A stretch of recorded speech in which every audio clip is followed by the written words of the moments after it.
Yo, what up? This is OG Payat ng Brown Pride Crib, TBS 13, Campo del Fuego Connection, Las Piñas side. A big shoutout kay OG Magnum at syempre sa aming veterano 4, Edward Estilo.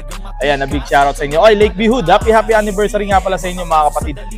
Happy anniversary, kita-kits mamaya. Yes! Ay, kasama ko nga pala dito sa Mike Ling Kwento, syempre, walang iba, kami si Mel Stana. Ako nga pala si Mel Stana, Lakeside Hood mula kay OG Charles. Yan. Parang galit Hindi naman. Kala ko galit na si Mel Stana eh. So ayun, magandang hapon Mel Stana. So galing ka ng Lakeview Hood. Saan tong Lakeview Hood pare? Lakeside G. Lakeside? Okay, sorry Lakeview Hood. Magkatunog kayo ng Lakeview eh. Saan tong Lakeside? Lakeside sa may buhay na tubig. Cavite. So bali, kaya siya tinawag na Lakeside. Tabing ilog ba yun or creek? Ano? Hindi ko alam kasi nung pumasok ako sa hood namin, ang pangalan pa talaga is Richmond. Richmond Hood? Bakit Richmond? Kasi yun talaga yung, kumbaga yun yung, may street kasi doon na Richmond, tapos parang doon nakatira yung mga ano. Gets. Tapos, so ang pangalan ng street is Richmond? Pangalan ng tao? Hindi, street siya. Hindi, I mean, yung Richmond di ba? Richmond. Pangalan ng tao, di ba? Kaya, I mean, parang ang dalhin ng Richmond eh. Parang nagugulat kayo, anong hood ka? Richmond Hood. Parang pangalan common kasi siya sa pangalan ng tao eh. Magkatunog kasi may tunog. So yun yung dating pangalan ng hood nyo. So pinalitan ni OG Charles, tama? Pinalitan siya ni OG Charles ng sumunod, Pag-asa Hood. Pag-asa Hood. Bali nakatatlong palit. Okay. Tapos ngayon, dumating yung nabuhay ulit yung sa Pag-asa Hood. Tapos pinalitan ulit namin yung pangalan ng hood namin. Ayun na ngayon yung Lakeside. Bakit? Ano yung Pag-asa Hood? Sa Pag-asa Hood, parang ayun talaga yung nauna eh, kaila Spoon. Okay. So bakit dinala ni OG Charles? Sila yung kumbaga, yung OG kasi ng Pag-asa parang nang ibang bansa. So si Charles ang parang sumagip. Sumagip. And then, tawag dito, nung bumalik na galing ibang bansa tong OG ng Pag-asa. Okay. So nag-turnover ulit, papunta kay, sino tong OG na to na galing ibang bansa? Kung kilala mo lang. Dati friend ko sa pangalan niya kasi sa FB, Tamis Alat eh. Tamis? Hindi. Seryoso? Tamis Alat? Pero pinalitan niya na, hindi ko lang alam kung ano na ngayon palit yung pangalan. Okay. So yun yung pinaka, nung bumalik si Tamis Alat, binalik na yung parang, kumbaga ibinalik yung Pag-asa Hood sa kanya. And then nag-rename kayo as Lakeside Hood. Okay, gets. So ganito Mel Stana. Saan mo nakuha yung pangalang Mel Stana? Bakit Mel Stana? Yung Mel kasi yan eh, dulo ng pangalan ko na Romel. Tapos yung iba, ngayon, dating Young Stana. Young Stana. Ikaw pala, isa ka pala sa mga Young Stana. So nagsosot ka ng mga vape na Hindi na nagsusot ng gano'n. Bakit ayaw mo? Young Stana yung gagi. Pag Young Stana yun. Doon mo siya nakuha kaya Mel Stana. Okay. Kasi nga Gen Z, yung Stana na word di ba? Young Stana. May ganyan kaming homeboy si Dom. Dom Osama. Young Stana namin yun. Shoutout kay Dom Osama. Young Stana ng BPC. So ayun, ilang taon ka na ngayon? 19. So ilang taon ka bago ka napasok sa Brown? 17. Paano, ikwento mo, paano ka napasok sa Brown? Pagkapasok ko sa Brown galing ako. Bago ka pa. Bago? O bago mapasok sa Brown? Bago ako mapasok sa Brown, nakapangako kasi ako nun eh, sa tropa ko. Yung tropa ko nun, parang tinuturing ko na rin kababata. Okay. Ngayon, pumasok siya sa Brown, tapos inakay niya ako sa mahal na So nauna tong si tropa. Anong pangalan na tong tropa? Si Jinmar. Shoutout kay Jinmar Paradero. Big shoutout sa'yo. Paradero? Kala ko panadero eh. Yun talaga yung nauna sa amin. Tapos, nakapangako sa kanya, sabi ko, sige tol, sasali ako dyan, pag-isipan ko muna. Talagang pinag-isipan ko ng maigi yun. Hanggang sa dumating sa punto na umuwi ako nun sa Lawag. Nagiinuman kami. Saan Lawa? Sa Lawag. Sa may Sa Lawag? Sa Lawag ko. Kala ko Lawa. Okay. And then? Tapos nagiinuman kami nun that time eh. Nagiinuman. Inuman? Okay. Tapos kasama niya yung isa niyang tropa na Brown din. Si Angelo. TBS din? Ayun yung nauna sa amin talaga. Sino tong TBS din na isa? Si Nino. Shoutout mo si Nino. Shoutout kay Nino Fresco. Ayan. Nino Fresco. Big shoutout sa'yo. Okay, and then, tapos, nag-inuman kayo. Ano to? Jamming lang? Parang lang. Parang banding-banding lang. Okay. Hanggang sa dumating. Ano kayo, magkababata ba kayo neto ni, Sino tong tropa mo? Si Jinmar. Si Jinmar. Kababata mo siya? Parang Hindi naman. Hindi naman. Naging tropa mo lang talaga. Okay, and then? Tapos, ngayon, nagiinuman na kami. Hanggang sa dumating yung isa, sabi niya, papajump ba kayo? Sabi niya, Parang gano'n na nangyari. Doon na yung pinaka ano na pumasok ka sa Brown nung time na yon, nung nag-inuman. Okay, gets. So, anong pakiramdam nung bago ka pumasok sa Brown is pinag-iisipan mo siya? Bakit mo siya pinag-iisipan? Bakit siya pinag-iisipan? Kasi una sa lahat, parang nadedeyado pa ako na tama ba tong gagawin ko, mga ganun. Parang ka nag-aalangan. Nag-aalangan. Gawa ng iniisip ko si mama. Sa simbahan nga kami nakatira sa Totosin lang. Saan? Sa simbahan. Simbahan? Oo, sa simbahan kami nakatira. Okay, simbahan kayo nakatira. Sa bagay, may mga sa Marinduque kasi, may mga homeboy din akong mga taga-simbahan. Sila AJ. Shoutout kay AJ, kay Magno, kay, sino pa to isa? Si Carlo, alam ko simbahan dito si Carlo Or kung hindi ako nagkakamali. Basta may mga homeboy ako sa Marinduque, taga-simbahan din. So parang alangan ka kasi ganun yung sitwasyon nyo na sa simbahan. Tsaka hindi lang yun, kumbaga iniisip ko rin sila mama na ano kaya magiging reaction nila mama. Biglang sumingit sa utak ko na wala na tong magagawa pag nandito na Hanggang dyan na, wag kasaling ka na. May paso na Parang ganun. Parang napapaisip ka kasi baka magalit or hindi naman? Magagalit talaga yun. Sa bagay, mga magulang talaga iisipin Ilang taon ka nun? 17. 17. Pero kasagsagan na yun ng pagpasok sa gang mga kabataan talaga, 17. Buti nga, hindi ka 15 kasi meron talaga mga pumapasok 15 anyos. Yung saktong-sakto nga nun, pagkapasok kung mga ilang linggo lang yata yung nakalipas, i-dineklara yung bawal na pumasok ng mga minor de edad. Yan ang sinasabi ko rin. Sinasabi ko na, yung may mga minor de edad nga na nakapasok ng Brown, tapos tsaka lang na-ideklara yung kaya kumbaga walang magagawa kasi tsaka lang idineklara yung time na na bawal na mag-minor, di ba? Lalo galing pa kay Mami G.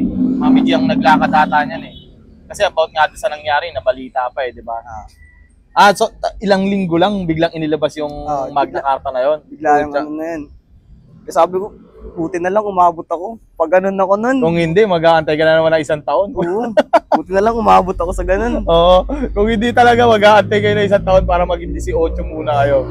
And then, eto, na-meet mo si OG Charles mo. G. First meet ko sa kanya bago hindi pala. Sa anib mismo namin. Anniversary, okay. Anniversary namin nun. Inuman din. Banding-banding. Doon yung pinaka solidong na naranasan ko sa hood ko. Kamusta yung pakiramdam nung una mo makita si OG Charles? Di ko alam gagawin ko nun, G. Bakit? Ay, yung ito pala yung first time na nagkita kami. Pumunta sila sa bahay namin kasi gusto nga daw nila makita yung mga bago. So ngayon wala, parang hiyang-hiya ako. Kasi parang, alam mo yung pakiramdam na nag-aalangan ka magpakita. Ganun. Nahihiya ka, nahihiya. Bago nga Siyempre bago ka Tapos, and then? Tapos nung no choice na, lumabas na ako. Ang ginawa ko agad, binigay ko yung sombrero ko sa kanya na champion. Binigay mo kay OG Charles. Parang pasip-sip. Alam. Ang pasip-sip siya gago. And then? Hindi, yan, kumbaga parang remembrance ko lang sa kanya Tapos kinamayan mo? Okay. Tapos nung pagkamay ko yung OG, puta, ang sarap kamayan ng OG. Ang lambot kumamay ni OG Charles. Masarap. May mga ganyan talagang Kahit yung sa mga dati ko rin pag may mga bago nga na parang tuwan-tuwa sila pag kumakamay sila sa OG nila. Ganon nga rin pakiramdam. And then, yun yung first meet nyo. Tapos, nagkaroon kayo ng malawakang meeting, hindi ba? Mga ganon. Posibleng wala.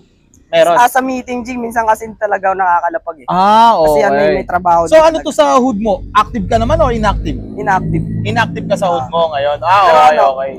So alam naman ni OG Charles yan? Okay. Pero lumalapag naman ako pag may oras ako Oo. Kasi hindi natin maiwasan pagka-busy Yun. So, paano ang naging, ano ang naging pakiramdam mo nung, tawag dito, nung na-jump ka? Nung na-jump naman ako, para lang ako minasaya yung katawan ko. Ay, yabang. Dito to, kasi, pero ang pumasok sa isip ko talaga noon, kasi bago kami ginamp, nagsuntukan pa kami ng isa, kumbaga pampapawis lang, pampainit. Body-body? Or body-body mo ka? Body-body, Shoutout kay Raymond Nyaga, sparring ko yun, bago kami pumasok. Kasi sinundo na yung magja-jump sa amin. Sabi ko, inaya ko si Raymond doon. Sabi ko, tara pre, muna tayo, sparring. Pampainit lang. May gloves? Wala. Wala? Sparring lang. Okay yun okay yung idea nyo na yun. Parang ano lang, parang Mainit lang? pag-cons off. Body-body lang, walang mukha. Body-body lang, walang mukha. Okay. Tapos nung ano, yung 4 kasi kami na sumali, ako yung pangatlo. Pangatlo ang binigyan. Kaya siguro para akong minasaya lang pagkatapos gawa na may pagod na rin siguro. Oo. So kinabukasan mo ramdam yun eh. Oo, yun. Kinabukasan, nagwawalis ako sa tapat ng simbahan. Parang nanlalanta ka, sabi ni mama. Ano sagot mo? Sakit lang katawan ko. So ito ang tanong ito karaniwan tanong to sa social media natin eh. Tawag dito. Ano ang mas masakit? 30 seconds o burn? Para sa akin, mas masakit yung burn eh. Bakit? Yung burn ay sa bagay. Yung sa burn kasi matagal gumaling yun eh. Okay. Yung 30 seconds. Sa 30 seconds, wala, konting salon pass lang, ilang araw, wala na siya. Kumbaga parang, saglitan sakit lang talaga yung sakit lang yun eh. Saglitan sakit lang yung 30 seconds eh, no? Kumpara mo sa burn. Pero kung sa bagay, kung ako, Dom, ikaw, anong, 30 seconds o burn? Burn? Sa burn G kasi, sa burn nung bagong pasok ako, pagkagising ko yung umagahan, ginaganon ko yan. Ninja 30. Oo, ginaganon ko yan. Oo, kasi dumidikit paggising mo ng umaga kasi, ihiwalay mo yan eh. Pucha, kahit ako nung binurn ako eh, pucha, ihiwalay mong ganon. Paggising ko, Ninja 30 lang pucha, ganyan, no? Nakadikit ng ganyan. Tapos ang bango pa niya, di ba? Ang bango pa ang pucha. Pag naamoy, naliligo ako. Pre, kala mo ba nakataas kamay ko? Kasi ang ang diskarte ko noon, para para gumaling din kagad, hindi ko siya pinakailaman talaga. Sabihin ko sa'yo, 1 week na pagaling ko yung burn ko. Simula nung pagka-burn, hindi ko binasa yung kamay ko. Kahit ang baho na, hindi ko binasa. Pucha, ligo ako ganyan. Tapos minsan ako naghuhugas ng pinggan. Hugas ako one hand. Ganun lang. Tapos dinidiskartehan ko na lang. Ganun. Parang ganun yung pinaka-experience ko na pucha, liligo ka na ganyan tapos magnana na, yung ganun ng kadiri. Kaya nga eh. Ikaw ba, ilang araw o buwan ba inabot 3 weeks. 3 weeks? Isang buwan, halos isang buwan. Isang buwan din. Kasi ginagawa ko naman kasi noon. Ginagamot? Hindi ko siya ginagamot. Ano? Yung ginagawa ko, naliligo rin ako, hindi ko siya binabasa. Tapos, mga 1 linggo bago ko nalaman, dapat binabasa mo para hindi siya magdikit. Kasi pag hindi mo siya binabasa. Magdidikit. Ayun yung naging, tumagal siya ng siguro ganun. Parang ganun yung naging diskarte mo. Pero sabi nga nila, tawag dito, may mga nakakausap din ako na pag binarn ka nga daw, ang style nila is maglalaba, maghugas ng pinggan, para nababasa nga daw, para nalilinis din. Parang ganun ang diskarte nila. Pero ewan ko ang nangyayari naman kahit binabasa is ang tagal din gumaling. Parang ganoon. Pero yung akin G, tinatanggalan ko siya ng balat. Kada may balat siya tinatanggalan ko. Yung mga naglalangid. Sa akin kasi hindi ko pinakailaman yun. Hinayaan ko talaga yun. Hinayaan ko na bahala ka dyan, mamaho ka. Wala akong pakialam sa'yo. Ginanunan ko. Bahala ka sa buhay. Basta ako, ligo, ganyan. Tapos binubuo ako na lang. Pero inaaraw-araw ko yan na kada gising ko or kada magdidikit siya, pag alam ko nagdikit na, iniwalay ko para hindi magtagal. Kasi masakit din eh. Masakit talaga. Kasi pag nagdikit, yung langib, imbis na patayo na, pag ganun mo, nadadama yung langib sa kabila, natasama, nababalatan ulit to, sariwa ulit. Para ganun nangyayari.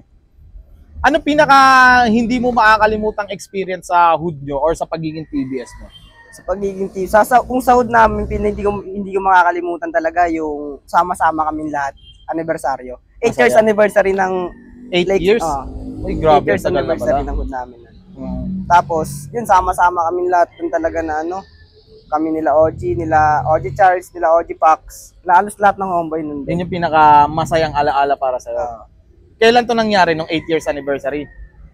May 8. May 8? May 8 ang anniversary nyo. Okay. Si OG Charles, alam ko nakausap ko na yun eh. Parang sa kanya ata galing yung isang homeboy ko eh, yung pinsan kong buo. Ay, Chanhi. Oy, shoutout sa S3 namin ng Brown Pride Crib yan, si Chanhi Octavio. Ayan, tama ko, di ba? Si OG Charles sa kanya, sa inyo galing si Chanhi. Parang nakwento nga rin sa akin yun, G. Na may code nga daw kami na lumipat sa'yo. Okay. Nakwento din sa akin yun. So parang aware naman si Charles sa akin. Kumbaga, homeboy lang yung nakausap mo? Homeboy lang. Okay, homeboy lang din. Pero yung G, meron akong kahood na talagang malawak din yung connection niya sa Brown eh. Si Nino Fresco. Okay. Ayun talaga, malawak din talaga yung connection. Yung kasama ni tropa mo, ni Jim Mark, Nino Fresco. Okay. Ayun yung parang malawak kasi talaga connection niya. Akala mo kilala ka nga niya agad. Talaga? Okay. Baka friend ko sa Blue App, sa Facebook. Hindi naman. Ko lang sure. Okay. Bakit ano sinabi niya sa akin? Baka naman inano niya ako, siniraan niya ako. Hindi, talaga ako pa nga nag-aanon kasi sabi ko OG Payat. Hindi naman ang pangalan nito, OG Payat. Tapos ano sabi niya? Tapos nung sabi niya, ano yan, kilala yung hood na yan. Gumaganon siya sa akin sa Messenger. Kilala yung hood na yan. Ang taga dyan na si yung isa nga. Hindi ko kasi alam pangalan nun eh. Nung alin? Yung lumipat nga sa okay. Si Chanhi yun, si Chanhi. Pinsang buo ko kasi yun. Pinsang buo ko siya. Then, parang ipinaalam ko siya. Kasi nga, parang siya yung naging unang homeboy ko, kung di ako nagkakamali, unang homeboy ko siya dito, sa Las Piñas. Pero sa Marinduque kasi, may mga homeboy naman na ako dun. And then, nung pabalik na ako dito na Las Piñas, siya yung naging unang homeboy ko. So, parang, kinausap ko si Charles about dun. Then, nagkasundo naman kami. Wala namang problema sa kanya. Mabait din kasi si OG Charles mo, mabait din kausap. Humble din kasi si OG Charles talaga. Humble? Baka hambog. Hindi naman talaga. Humble. Ay, shoutout kay OG Charles. Akala pag nagkikita nga kami, tahimik lang, parang akala mo hindi siya talaga yung OG na kasi walang katatu-tato. Ay, talaga? Ano tong nyo, lakeside nyo? Cavite Pride? Multis Finest. Magkaiba pa ba yun? Extension kami ng Paranaque. Okay. So, hindi kayo Cavite Pride? Hindi. Multis Finest. Tapos may isa eh. May isa pa kay OG Zero. Imus Connection. Sa Imus yun, G. Imus Connection, di ba? Hindi, pero kasi yung Cavite Pride, sakop yung marami sila sa buong Cavite, di ba? Kung di ako nagkakamali. Then may Multis Finest pala. Dito lang yun. Parang kami lang yata yung Multis Finest. Okay. So, ang connection nyo is sa Paranaque. Okay. Gets. Tapos itong Imus Connection, yung mga taga-Imus. Lahat ng galing kay OG Zero. Tama, di ba? Tapos Cavite Pride. Pero may mga Cavite Pride din sa lugar nyo. Meron, G. Okay. Gets. Yung kapatid ko. Si Joe Pawis Pares. Magkaiba kayo ng hood? Oo, yun nga eh. Pero ayun naman siya, pinapahinog siya ng OG niya. Wala pa siyang paso. LBS. LBS siya? Brown na, pero hindi pa siya pinapasuhan talaga. Bakit? Sa eskwelahan? Okay. Gets. Kasi sa bagay ngayon, nag-iinit na yung mga sa eskwelahan na about sa gang eh. Hindi ko alam kung ano magiging reaction ni mama pag nakita na naman yun eh. Yari ka. Paano pag napanood to ni mama mo? Ayun nga eh, malamang comment yun dyan. Shoutout mo si mama mo. Mapatawad. Shoutout mo, pangalan mama mo? Melanie. Madam Melanie, tita. Andito po si Mel. Sumali ng Brown, no? Pagalito. Matagal nang alam ni mama yun. Alam naman ni mama mo? Matagal. Paano nalaman ni mama mo na Brown ka? Sa paso. Talaga? Then, paano niya nakakita? Sa naghuhugas ako ng plato nun. Saan nangyari dyan? Sabi ko, wala yan? Sana lang yan. Hindi ko may paliwanag nun eh. Kasi mahirap pa magpalusot nun dati. Sabi mo na pa. Ang hirap magpalusot ng tambutso. Ang hirap ipalusot? Then, anong reaction niya? Nagalit naman? Wala naman. Parang pinagsabihan niya lang ako. May kasamang galit syempre. Kung pwedeng itanong, ano ang sinabi niya sa'yo? Nung pinagsabihan? Parang, naalala ko pa ano ba may tutulong sa niyan? Isip-isip ko lang kasi pag ako pinapagalitan talaga ni mama, hindi ako sumasagot. Naman talaga, tawag dito kasi yung talaga yung concern ng magulang talaga is iba. Talagang tatanggapin din natin. Yan ang unang kung sa totoo lang, yan ang pinakaunang rules na dapat mapag-aralan ng mga bagong henerasyon ng mga TBS. Galangin nyo muna yung magulang nyo bago kayo gumalang sa OG nyo. Ganun lang yun kasi. Unang-una kasi, yan din naman nasasabihin sa inyo ng OG nyo eh. Kung hindi nyo kayang galangin yung magulang nyo, huwag nyo nang galangin yung OG nyo. Ganun lang din yun. So, anong sinabi sa inyo ng magulang mo? Ni Tita Melanie? Yung may tutulong sa inyo sa buhay mo. Wala. Gulo. Ganun lang, parang sa akin naman, hindi ko siya binasama kasi magulang siya. Kumbaga, yun din talagang magiging idea nila rin talaga eh. Expect ko na rin yun nung sumali ako na ganun talaga sasabihin niya sa akin. In-expect mo na? Okay. Kumbaga, alam mo na ganyan ang sasabihin niya. So ngayon, ganito. Sagutin natin yung tanong ni Tita Melanie. Anong maitutulong ng gang sa'yo? O sa tingin mo, anong naitulong ng gang sa'yo? Sa akin, Jin, ay tulong sa akin hanggang talagang kahit sana, alam mo yung kahit saan ka lumapag, meron kang makikilalang bago. May connection ka. Oo, di ba? Ganun yung para sa akin. Naalala ko yan, sagot din niya ni Jay Sibilia, isa sa mga veterano ng Almanzao. Shoutout sa'yo, Jay. Yun din nga yung sagot niya is yung connection. Number 1 kasi yan eh. Kasi sa lawak ng TBS talaga, di ba?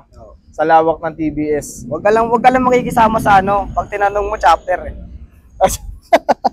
Yung mga kolorum na chapter, ganun. Yun talaga ang mahirap samahan, yung mga kolorum. Pakisamahan mo pero wag mo sagad. Hindi, tsaka ang susi lang din naman talaga dyan is yung pakikisama. Pakikisama ang pinakasusi dyan. Yun yung pinaka, para magtagal ka at para rin makilala ka. Makahakot ka ng respeto para sa, hindi na sa sarili mo, kundi rin sa ibang tao, di ba? Yun yung pinakasusi rin dyan eh. So, ayun. Tapos na, ilang minuto tayo? 22. Ayun. So, wala na akong may tanong kay Mel Stana. So, ayun, dito naman tayo para mag-shoutout. Baka may isa-shoutout ka, kapatid. Meron, G. Ayan, may isa-shoutout si Mel Stana.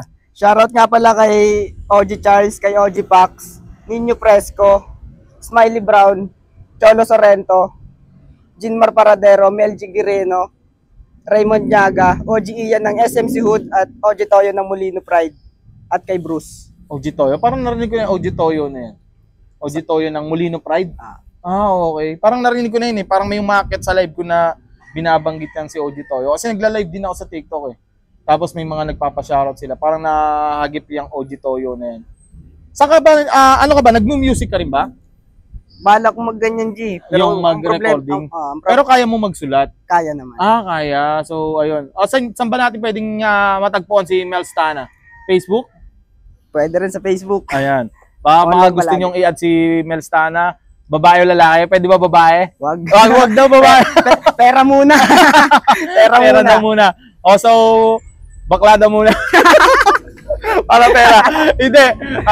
Tawag dito. Yung pwede nyo naman siya i-add. Ano ang pangalan sa Facebook, kapatid? Meles Pares. Ayan, Meles Pares. Galing pa ng Bacoor. At saka Lakeside Hood. Ayan, Lakeside Hood. Mula pa kay OG Charles. Yan, a big shoutout kay OG Charles. Ayan, maraming salamat sa pagpapaunlak. Siyempre, ito kay Mel Stana, napakabuting kapatid.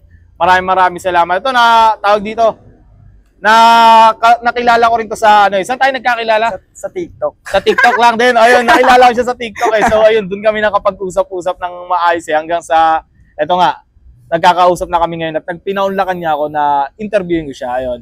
Maraming salamat. Siyempre, maraming salamat sa, Brown Pride Crib TBS 13 kay Doms. Nasa likod ng camera. Ayan, big shoutout. Tumatangula sa akin ganun. Kala mo, siga eh. Hindi.